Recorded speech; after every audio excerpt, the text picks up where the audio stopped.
Nitwa Mushimiyimana Beata. Beata. Umukecuru rwose ushaje neza. Umukecuru ushaje neza.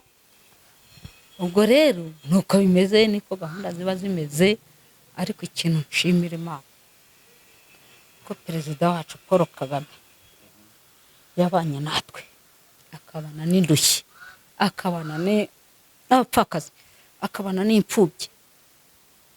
Ndashima Imana Paul Kagame azakomeze ahore ku isonga, iyo atarihoraho kugeza kuri iyi saha ntabwo mbariho.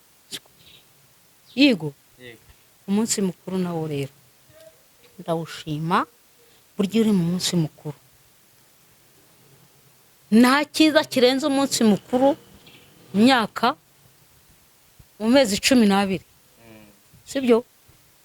Amezi 12 iyo wayagezemo umwaka ukaba ushize, nta nduru, nta ndiki, nta sereri, wabinganya iki? Ko turi kumwe nande umubyeyi perezida wacu Paul Kagame n'umugore we Jeannette Kagame. Hari icyo twatanze ngo dukunde turame, ariko Paul aduhagarariye. Ntacyo twatanze ngo dukunde turame, Nyagasani Yezu arahari, n'umubyeyi wacu Paul Kagame arahari.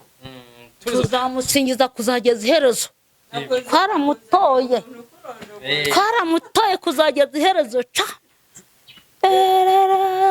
Yewe doharita abashyitsi, itimeye kwakira abashyitsi, Rwanda yacu ni ntwari yo kwakira abashyitsi. Itimeye kwakira abashyitsi, Rwanda yacu ni ntwari yo kwakira abashyitsi. Aba nabo mu mahanga, sibyo? Perezida wacu se nawe tumwakire. Ngerera ka karimbo se nyibutse nawe niba uri umugore muzima. Urimo urateza abantu ra? Cyangwa umufashe? Nyibutsa. Namufashe. Nyibutsa ka karimbo kana. Kandi Kamugore tuzamutora. Reka. Kagame yarukuye Kuvuga cyane ariko. Tarutora Kagame yarukuye ku muheto, n'ababunze amagambo byari byabananiye. yego Ababyeyi bose byari byabananiye, ababunze amagambo byari byabananiye, inkuru z'imahuha byari byabananiye. tuzamutora Kagame yarukuye ku muheto, n'ababunze amagambo byari byabananiye. Reka nkubwire Paul Kagame Turamukunda rero, turamukunda, haba Karama haba he, tuzamutora kuzageza iherezo ntagasaze.